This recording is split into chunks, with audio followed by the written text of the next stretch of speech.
Meus irmãos, recebam a paz do Senhor. Graças a Deus, é um privilégio estar diante dos senhores e senhoras uma vez mais, para falar-vos uma palavra da parte de Deus. E é tamanha essa responsabilidade. Eu preciso que você interceda orando por mim aí, para que o Senhor nos dê a graça necessária. Em nome de Jesus. O Senhor pôs no meu coração uma palavra para compartilhar com a igreja. E eu desejo fazer isso neste instante, me utilizando da primeira epístola universal do apóstolo João. Nós leremos o 2º capítulo e os versos 18 e 19. Graças a Deus. Graças a Deus. O Espírito Santo nos ajuda. A Deus sempre seja a glória. Primeira epístola universal do apóstolo João, 2º capítulo, verso 18 e 19. Graças a Deus. Se você encontrou, pode dizer amém? Amém. O texto nos diz assim: Filhinhos, é já a última hora. E como ouvistes que vem o anticristo, também agora muitos se têm feito anticristos, por onde conhecemos que é já a última hora. Saíram de nós, mas não eram de nós, porque se fossem de nós, ficariam conosco. Mas isso é para que se manifestasse que não são todos de nós. Amém. Pode tomar o seu assento, Deus abençoe. Eu quero pregar por alguns minutos, irmãos, sobre o tema filhinhos. É a última hora. Filhinhos, é a última hora. Existe uma razão muito psíquica, muito psicológica, no ato de olhar o relógio. E hoje nós temos os nossos celulares como referência de hora e tempo. E pasmem os senhores e senhoras que muitas vezes nós, tanto para o relógio quanto para o celular, fazemos a mesma coisa. A gente olha e no meio de 1/10 de segundo a gente esqueceu que horas são. Normalmente a gente tenta, que horas são? Abre o celular, abre todos os aplicativos, abre o WhatsApp, abre o Facebook, abre o Instagram, abre tudo. E o final de mexer no celular por 20 minutos, você não lembra que horas são. A gente fica perdido no tempo. Mas existem alguns momentos do dia que nós conseguimos calcular muito bem que horas são. A hora de almoçar.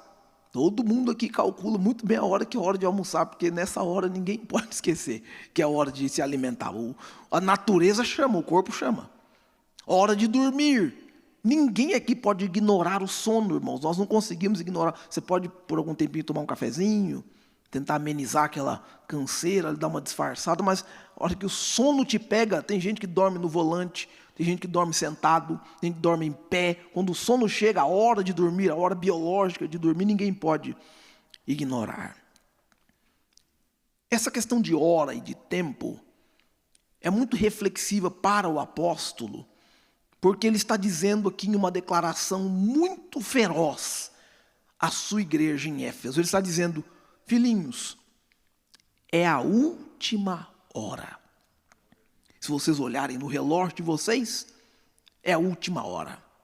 E esse termo, última hora, nós podemos olhar para a nossa geração agora e começar a imaginar algumas coisas que possam denotar que realmente nós estamos vivendo sinais de última hora.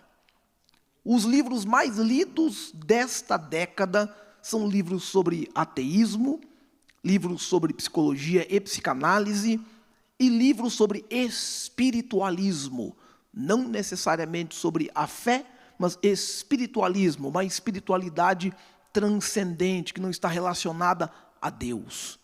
Perceba os caminhos que a humanidade está traçando pela última década. Os digital influencers, que são os influenciadores dessa geração, jovens de 16, 14 anos de idade, dançando na internet, fazendo seus vídeos, as suas micaretas, as suas posturas, as suas coreografias, têm ganhado milhões de reais para fazer essa exposição esdrúxula e absurda. E percebam que estes pequenos influenciadores têm levado toda uma geração de jovens e adolescentes a tentar imitá-los, porque o que a gente mais vê na internet é a mímica. Se alguém famoso faz uma dança, uma brincadeira, faz lá um vídeo e ele viraliza, que é o termo de ficar famoso, muitas outras pessoas vão segui-lo no mesmo caminho, imitando a mesma dança, a mesma música, a mesma coreografia, para tentar angariar a mesma fama que este influenciador digital conquistou. São jovens cuja responsabilidade é muito pequena. A maioria deles não pagam suas contas de casa, a maioria deles não arruma suas camas depois que levantam pela manhã. Aqueles que dormem regularmente, porque a maioria deles passa a madrugada fazendo o que não deveria estar fazendo, eles são os influenciadores desta década, dessa geração. As músicas e canções que são cantadas na nossa época. Percebam a promiscuidade da maioria das músicas que são produzidas no mundo todo. Percebam o peso das coreografias que insinuam atos libidinosos, coreografias insanas que levam as pessoas a reproduzirem uma espécie de mantra, uma coisa absurda que captura a mente e o cérebro do ser humano. E por incrível que pareça, pode ser que você não prestou atenção, você não ouviu propositalmente, mas se alguém começar a cantar uma música do seu lado, você vai saber do que se trata. Você vai lembrar da letra, você vai saber que música é essa, você vai lembrar da voz do cantor. E de tanta exposição que nós temos neste mundo, irmãos, o mundo expõe a gente a essa musicalidade xoxa e barata. Nós estamos expostos a isso 24 horas por dia. Você está no transporte, você entra no Uber, o motorista está escutando aquela música esquisita lá, aquele negócio absurdo, e aquilo internaliza na gente. Se você não tomar cuidado, você acaba cantarolando esse negócio. E eu já me peguei lutando, porque veio aqui, e eu falei, o sangue de Jesus tem poder. Jeremias Apolinário Júnior, engula isso aí, ou cuspa fora, não canta não. E aí eu já puxei logo um corinho de fogo, mas cadê o vaso? Para dar uma, aleluia. Porque não é fácil, não. Nós estamos expostos a tudo isso que diz respeito à última hora. As tendências de moda, o vestuário desta geração, a maneira com que moços e moças têm se vestido. Eu não sei se os senhores acompanham essa tendência de moda dos últimos dias, mas existem algumas tribos muito notórias hoje em dia. Por exemplo, nós temos a tribo que se veste com roupas assim mais caras, né? O pessoal que usa óculos de marca, tênis de marca, não vou citar o nome da tribo aqui. E tem a tribo que usa roupas propositalmente de marcas assim, fake, né? Que são roupas do Paraguai, que imitam a roupa original. Então eles se vestem assim e eles fazem disso uma competição para ver quem está vestido mais caro ou quem está vestido mais barato. E a nossa geração, os últimos 10 anos de influência digital, causou uma aceleração enorme na maneira com que nós nos comportamos. E todos nós estamos sujeitos a essas influências. Todos os dias nós somos bombardeados com essas informações. Se nós prestarmos atenção na maneira com que a mídia tem se comportado, irmãos, alguns de nós não saem de casa sem assistir o que o profeta da Atena tem para dizer. E se o menino entrar na frente da hora que você está assistindo o profeta da Atena, leva logo um tapa, porque o profeta da Atena merece toda a atenção e respeito.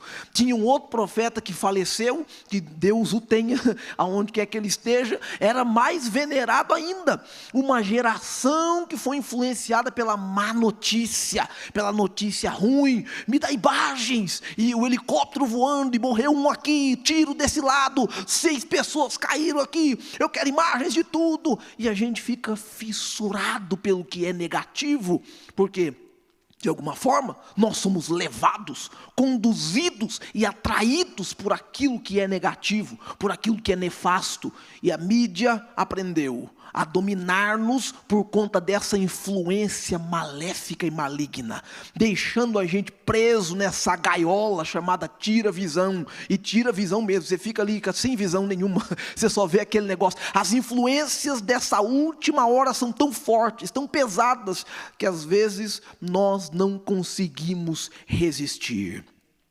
Os estilos e modelos da arquitetura que a gente experimenta hoje, a maneira com que as coisas são construídas, as descobertas científicas e a forma com que os cientistas e estudiosos se comportam como deuses, eles são semideuses, descobrindo fórmulas após fórmulas, entendendo, aprendendo e deixando-se cada vez mais orgulhosos daquilo que são capazes de produzir ou de reproduzir. Os avanços científicos nos dão uma única notícia: filhinhos, é a última hora. A maneira com que o mundo tem se comportado nos leva a pasmar por uns momentos em que hora é essa que nós estamos vivendo.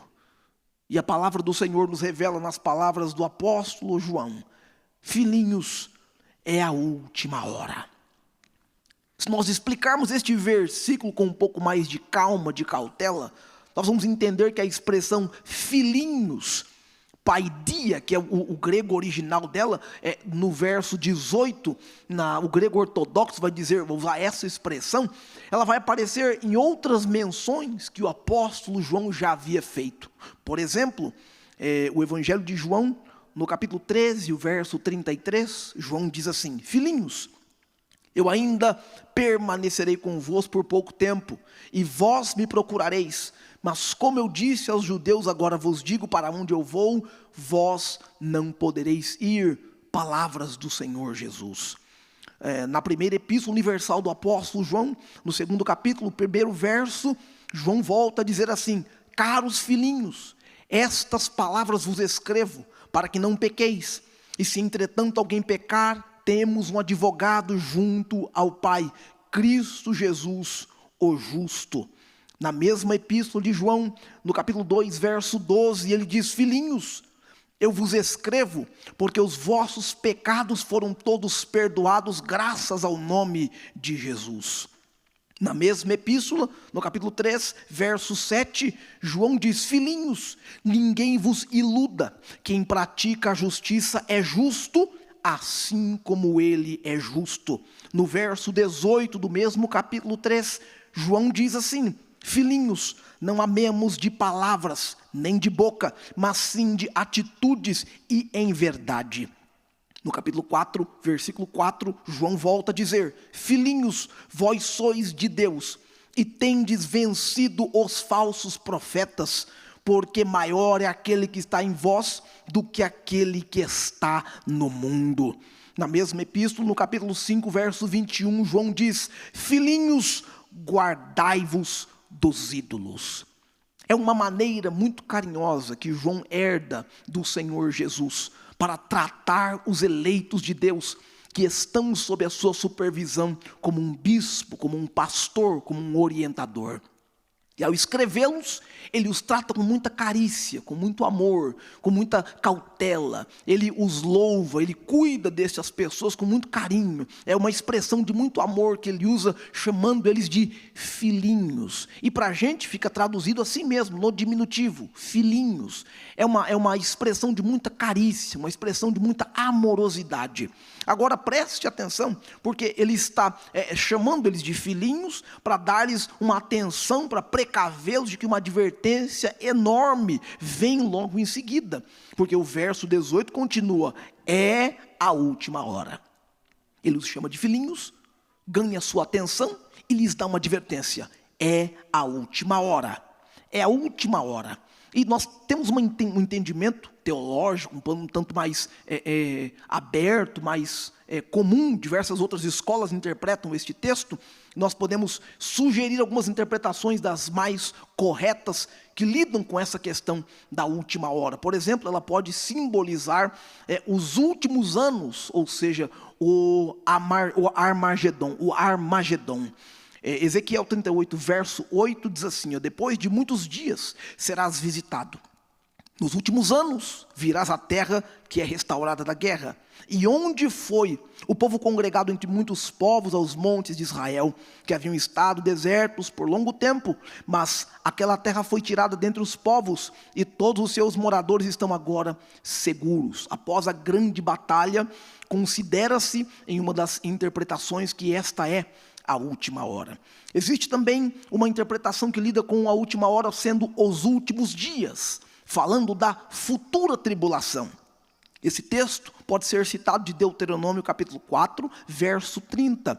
Quando estiverdes em angústia e todas essas coisas te alcançarem, então nos últimos dias voltarás para o Senhor teu Deus e ouvirás a sua voz.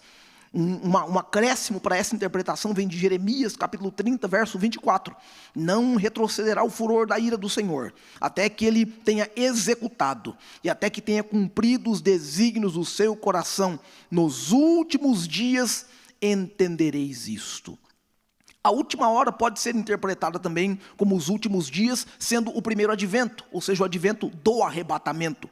É claro que Hebreus capítulo 1, versos 1 e 2, e esse primeiro advento sendo o evento do arrebatamento, envolvendo Cristo como centro desse evento. Cristo no seu nascimento, Cristo na sua vinda, na sua estada entre nós, Cristo na sua morte e ressurreição, Cristo na sua ascensão ao céu, Cristo no seu retorno à terra. Tudo engloba a aparição, o surgimento de Cristo. Por isso Hebreus 1, versos 1 e 2 diz: havendo Deus antigamente falado muitas vezes, de muitas maneiras aos pais, pelos profetas, nesses últimos dias nos falou pelo Filho, a quem constituiu herdeiro de todas as coisas, por quem fez também o mundo. Esta interpretação vai até uma expressão dizendo que é o último tempo, que seria o segundo advento. Primeira epístola de Pedro, capítulo 1, verso 5 diz: pelo poder de Deus sois guardados, mediante a fé para a salvação, que está preparada para se revelar no último tempo. E então, últimos dias finalmente pode ser entendido como a era apostólica da igreja. E aqui o apóstolo João nos dá o indicativo desta interpretação mais coerentemente. Ele diz: filhinhos, esta é a última hora. Mas aí, irmãos, surge o primeiro problema deste texto, porque esse texto tem uma vertente muito severa para que nós possamos interpretar. E o problema é o anticristo. Ele diz assim, no verso 18, no verso 18, a primeira parte, filhinhos, já é a última hora. E como ouvistes que vem o anticristo. E o primeiro problema deste texto aqui aparece sendo o anticristo.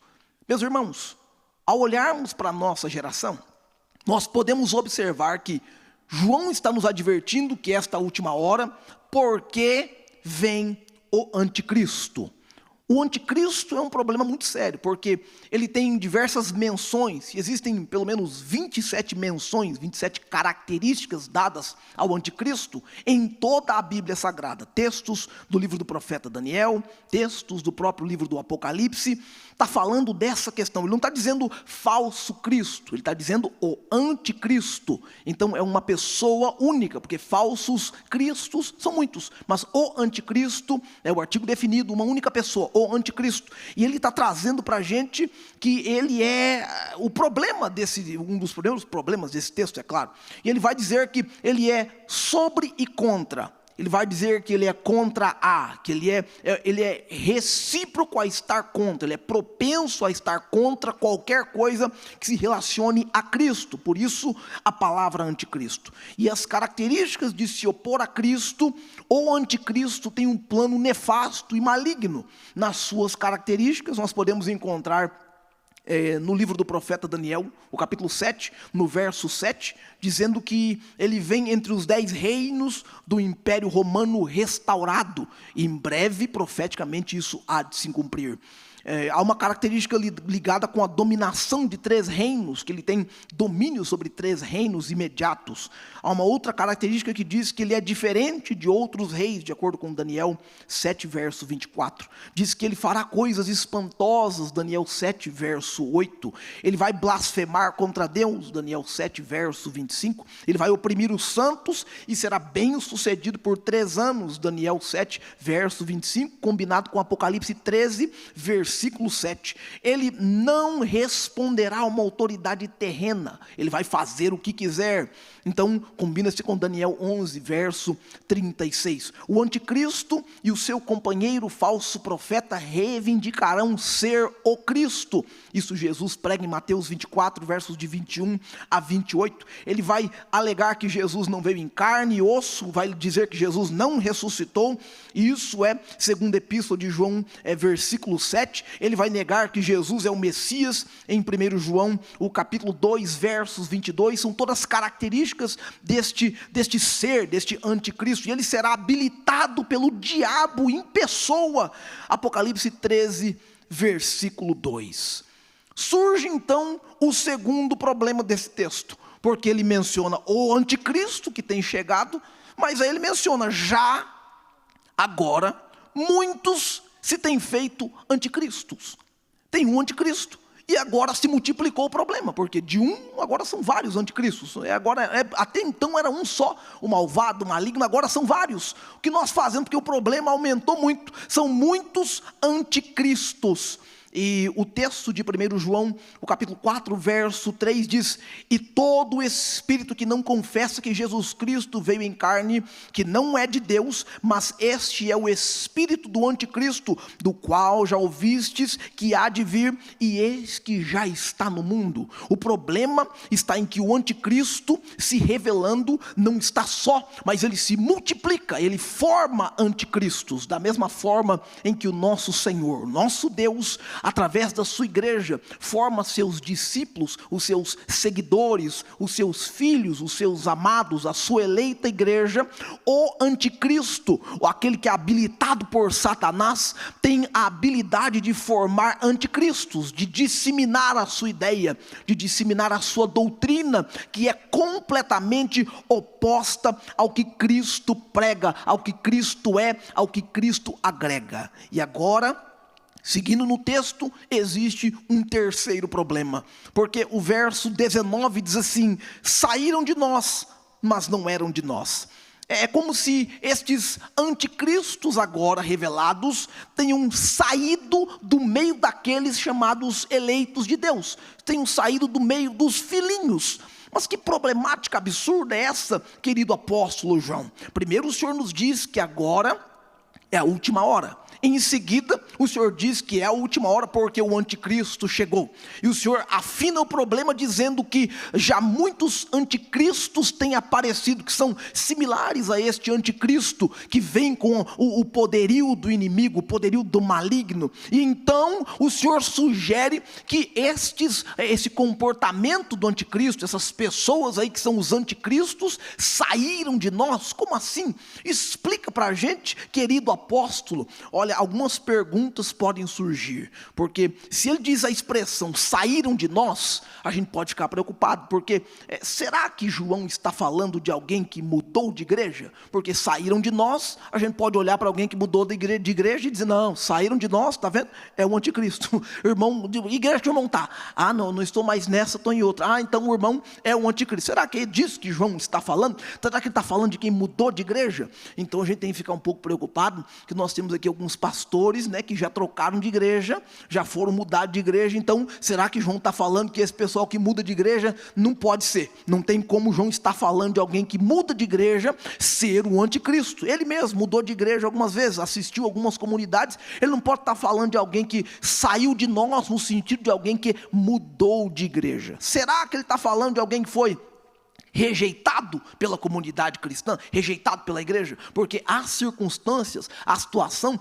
em que alguém pode se sentir rejeitado por conta da sua aparência, por conta de alguma coisa que tem acontecido, de um incidente, de um momento difícil que atravessou, de uma falha que cometeu, possa ter se sentido rejeitado pela comunidade cristã e por ter se afastado. Será que João está falando dessa pessoa que se sentiu rejeitado pela comunidade cristã e depois saiu, se afastou, e ele diz: saíram de nós porque não era de nós? nós é o anticristo. Será que é desse que João está falando? Infelizmente não pode ser. É porque seria muito contraditório culpar alguém que se sentiu rejeitado e chamá-lo de anticristo por se sentir rejeitado. Não faz nenhum sentido. Ele precisa de apoio, ele precisa de ajuda, ele precisa de carinho. Ele não precisa ser chamado de anticristo porque se sentiu rejeitado. Será que ele está falando de quem realmente caiu da fé, saiu da igreja, se afastou, tecnicamente está por aí no mundo perdido?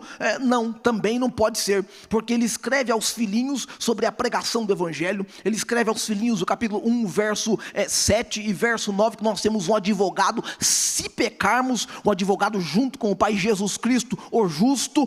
Como é que ele está lidando com essa questão do anticristo? Nós podemos esclarecer isso olhando para os termos, o anticristo e anticristos.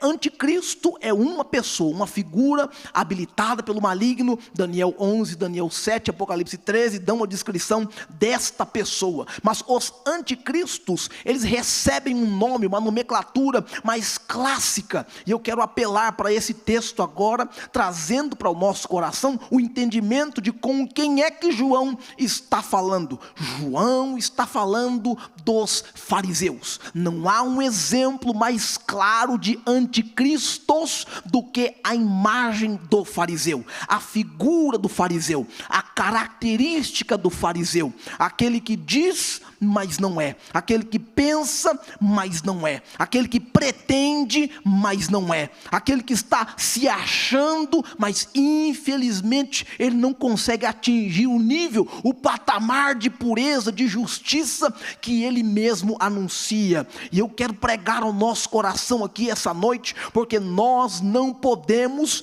cair nestas características dos fariseus e talvez sermos considerados pequenos anticristos. O Senhor Deus deseja que nós sejamos a imagem de Jesus Cristo, seu Filho, e não pequenos anticristos que imitam de maneira sutil algumas meras características do anticristo. O Senhor deseja que, como igreja, nós sejamos a favor de Cristo, imagem de Cristo, filhos de Cristo, povo de Cristo, referência de Cristo. Nós sejamos espelho de Cristo, imagem de Cristo. Nós sejamos propagadores de Cristo. Bendito seja o nome do Senhor.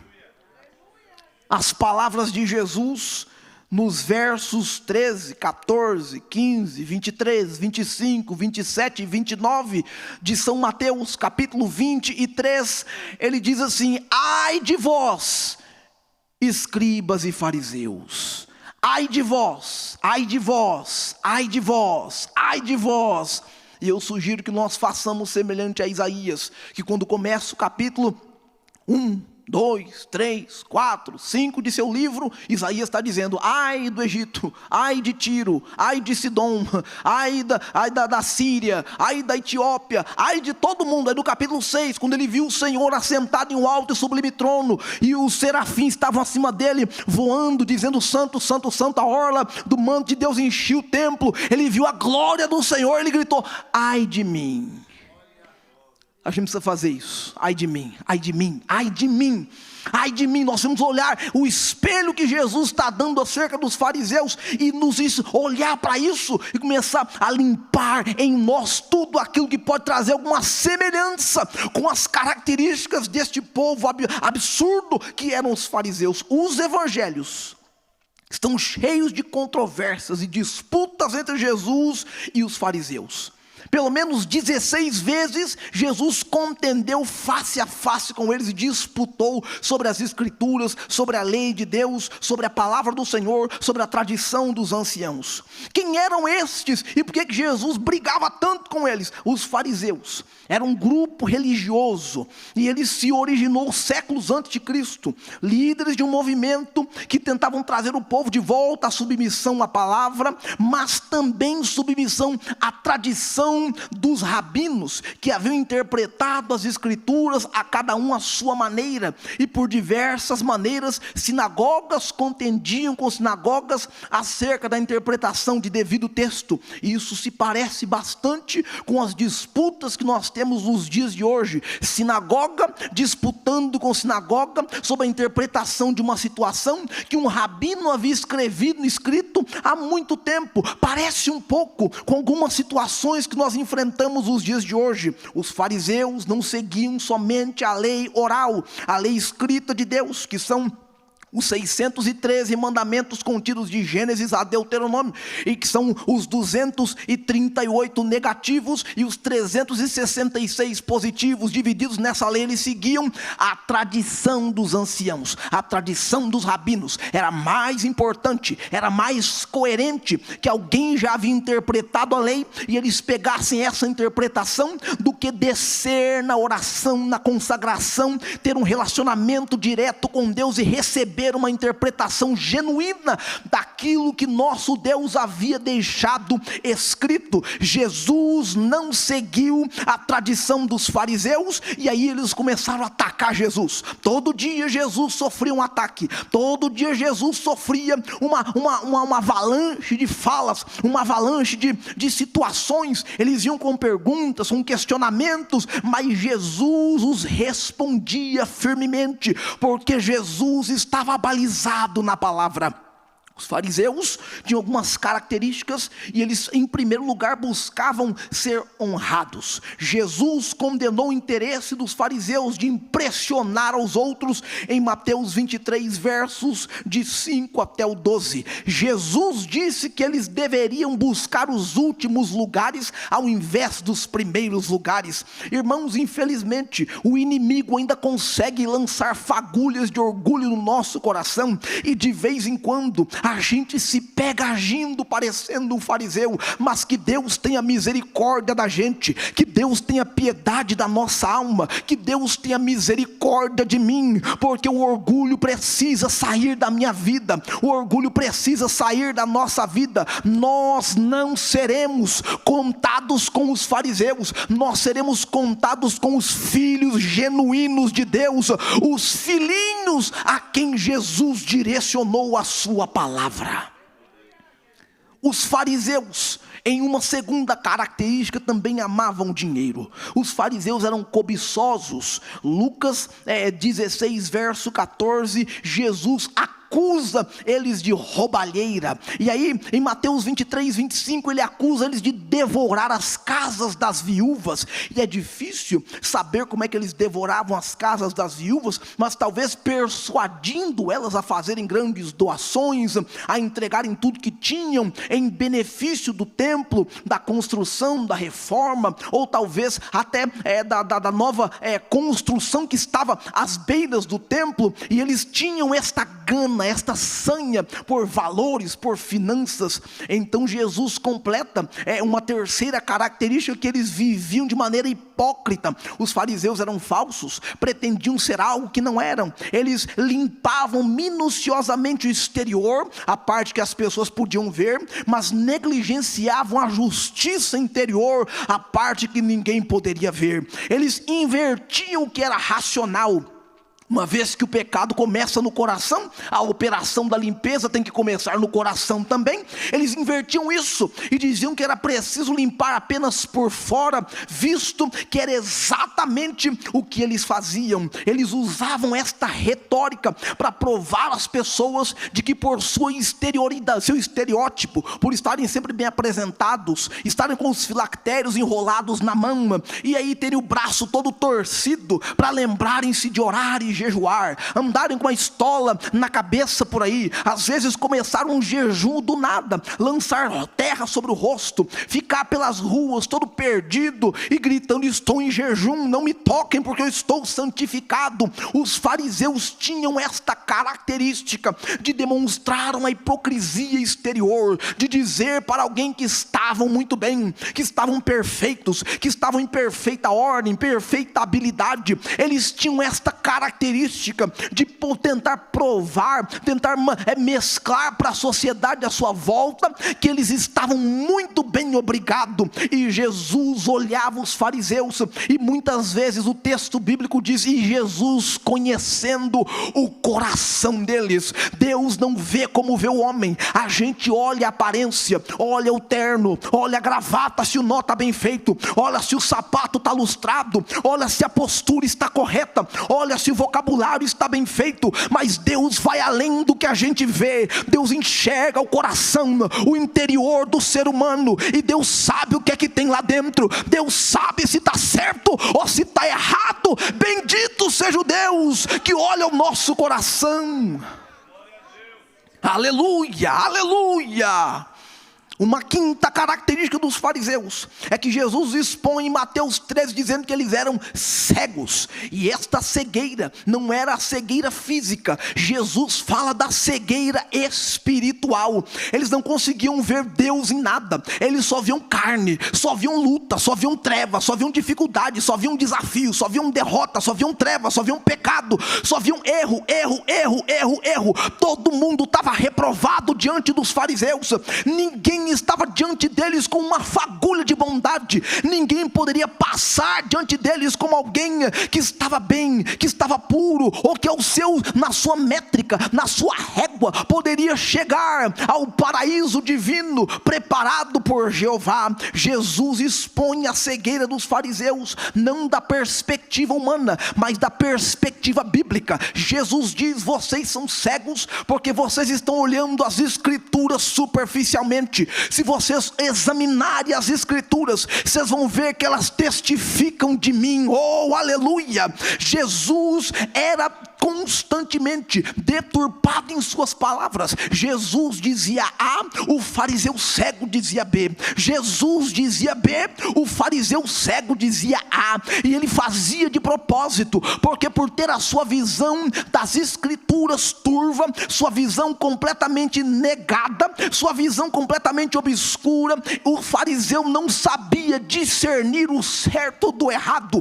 Ele não conseguia desenvolver fé no que Jesus estava falando. O fariseu, em uma sexta característica, rejeitava o propósito de Deus.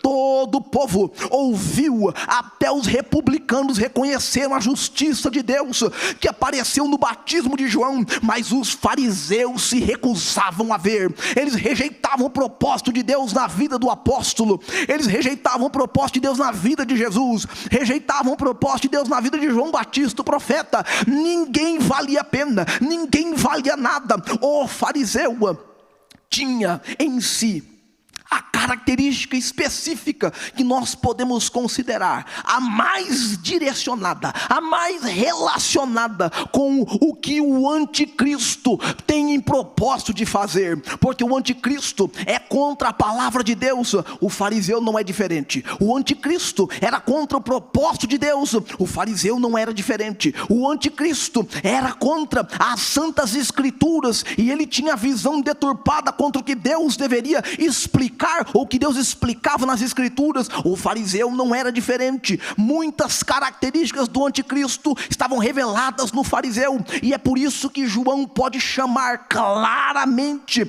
o anticristo de o pai, ou o modelo dos pequenos anticristos que apareceram. E por que ele faz isso? Porque a igreja para quem ele estava escrevendo, ele escreve a este povo, ele escreve para Éfeso, e ele fala com essa igreja com muita clareza, ele fala com essa igreja com muito amor. Ele diz: gente, vocês não podem tolerar entre vocês este comportamento de anticristo. Vocês não podem receber como natural entre vocês este comportamento de anticristo. E se tem alguns de vocês que estão se comportando assim, é porque eles saíram de nós.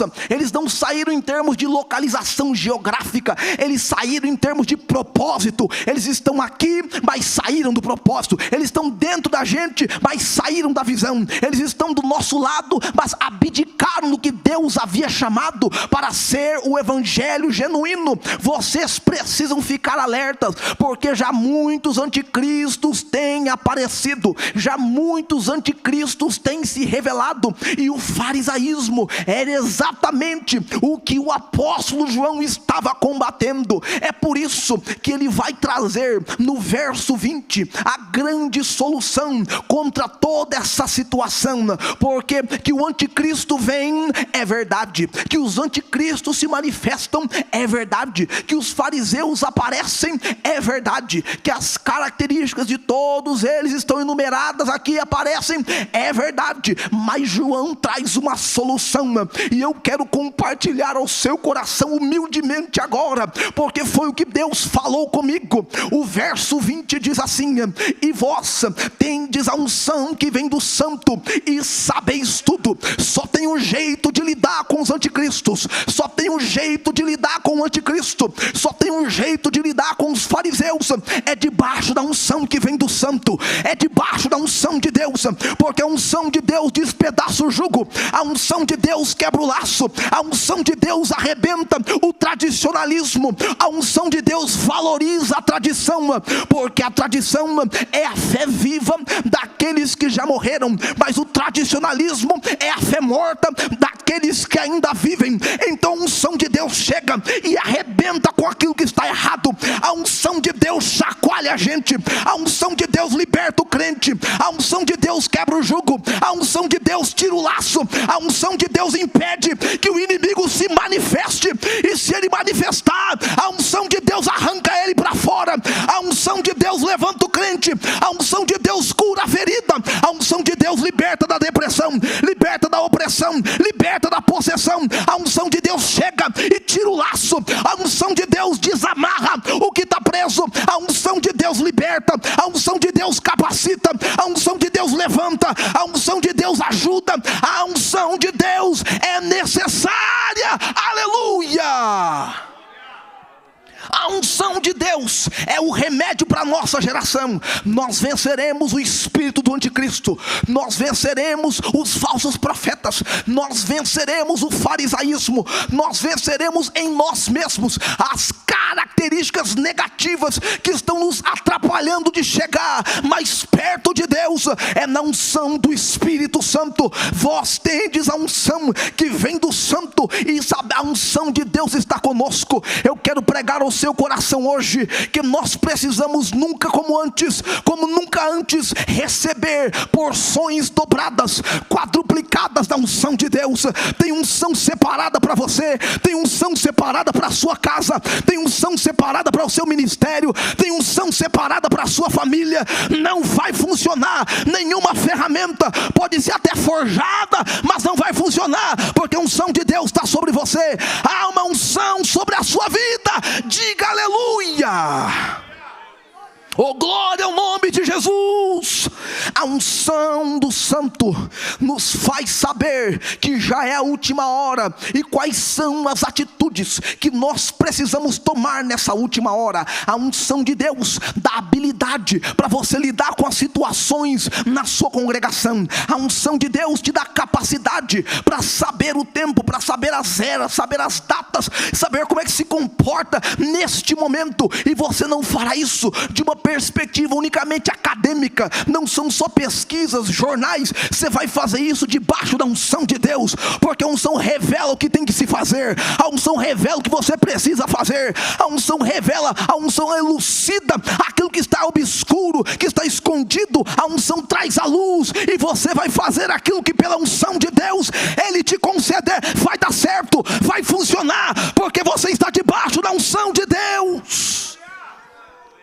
A unção do santo nos faz vencer o mundo e vencer o anticristo, o poder do sistema e das influências malignas. Quando nós estamos debaixo da unção de Deus, não existe malignidade que possa resistir. A unção de Deus te fará conhecido, a unção de Deus te fará um vitorioso na sua vizinhança, a unção de Deus estará sobre você na sua rua, a unção de Deus estará sobre você no prédio que você mora, a unção de Deus estará sobre você. Aonde você entra, a unção de Deus vai estar sobre a sua vida. E então a unção que vem do Santo nos faz abandonar as atitudes de anticristos, nos faz abandonar as atitudes de fariseu, nos faz abandonar as atitudes negativas que nos impedem de nos render completamente a Deus, e nos torna verdadeiros discípulos de Jesus Cristo, até que o Espírito Santo fosse manifesto.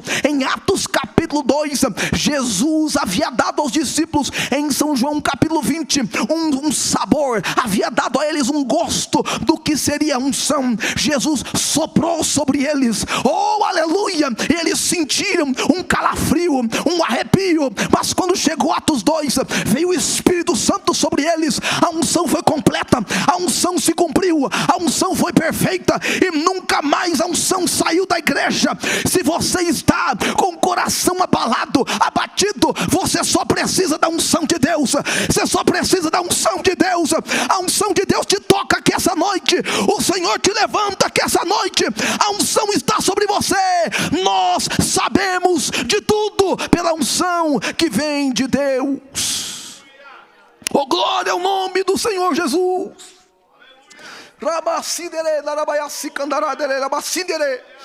Glória ao Espírito Santo, glória a Jesus, glória a Deus Pai. A unção de Deus nos faz vencer tudo aquilo que está contra nós nessa última hora. É a última hora, meus irmãos, e nunca antes, em uma hora da igreja, nós necessitamos tanto da unção de Deus como agora. Eu gostaria que você ficasse de pé nesse momento junto comigo. Oh, aleluia! E eu quero que você ore junto comigo por alguns momentos agora. Eu quero que você clame junto comigo pela unção de Deus. Clame pedindo a unção de Deus sobre a sua vida. Clame pedindo a unção de Deus sobre o seu ministério. Clame pedindo a unção de Deus sobre os seus projetos. Clame pedindo a unção de Deus sobre os seus sonhos. Clame pedindo a unção de Deus sobre alguma ideia que você teve e talvez você ache que não sei se vai. É Deus que te deu, coloca para funcionar, porque pela unção de Deus vai dar certo. O Senhor é com você. A unção despedaça o jugo, a unção reaviva, a unção traz de volta, a unção ressuscita, a unção move, remove, comove. A unção abençoa, a unção transforma, a unção transborda, a unção levanta. Oh, aleluia! Glória a Deus, glória a Deus, glória a Deus. Oh Pai, em nome de Jesus, nós clamamos ao Senhor por misericórdia, e como a tua igreja, Senhor, nós pedimos a tua graça. Nós não desejamos, Senhor, que o espírito do anticristo se manifeste em nós e de alguma maneira nós sejamos anticristos. Nós comecemos a replicar, Senhor Deus, as manias. Nós comecemos a aflorar as ideias do anticristo. Aquilo, ó Deus, que se manifestava nos fariseus, naqueles que estavam opondo-se ao Senhor constantemente. Nós queremos que este espírito seja repreendido em nome de Jesus, e nós desejamos que a tua unção paire sobre nós, Senhor. Vem com teu poder em nome de Jesus e nos reaviva, nos enche da tua graça, nos enche do Espírito Santo e nos faz flutuar nessa unção. Senhor, se nós estamos cansados, a unção nos faz descansar. Se nós estamos abatidos, a unção nos faz alegres. Se nós estamos oprimidos, a unção nos liberta e nos libera. Se nós estamos com o coração triste, a unção traz alegria que excede a todo entendimento. Oh Espírito Santo, oh Espírito Santo, traz a tua unção sobre nós esta noite e nos unge, nos aviva, nos anima, nos renova, restabelece em nós, ó Deus, o fôlego, ó habilidade, aquela graça que havia em nós há um tempo e que não se manifesta há dias, há meses. Nós precisamos dessa unção. Já é a última hora e nós não faremos nada sem a tua unção. Nós queremos a tua unção, nós precisamos da tua unção, nós necessitamos da tua unção. Nos visita, Espírito Santo, nos visita, Espírito Santo. Aleluia, aleluia, aleluia, oh aleluia.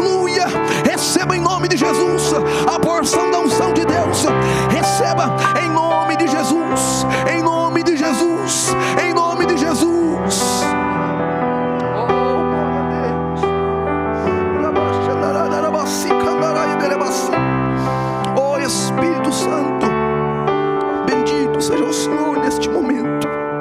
Te louvamos, ó Pai, porque pela tua unção nós venceremos o mal, venceremos os espíritos do anticristo, venceremos, ó Deus, esses laços que se apoderam da nossa geração. Pela tua unção nós venceremos, em nome de Jesus, em nome de Jesus, em nome de Jesus. Você pode levantar uma das suas mãos e adorar a Deus aí onde você está. Você pode falar em outras línguas aí onde você está. Você pode revelar essa unção que se manifesta sobre a sua vida hoje. Você pode dar lugar ao Espírito Santo aí onde você está. Receba renovo de Deus, receba poder de Deus, receba graça de Deus, receba unção do Espírito Santo. Receba em nome de Jesus. Graças a Deus, graças a Deus, graças a Deus, graças a Deus.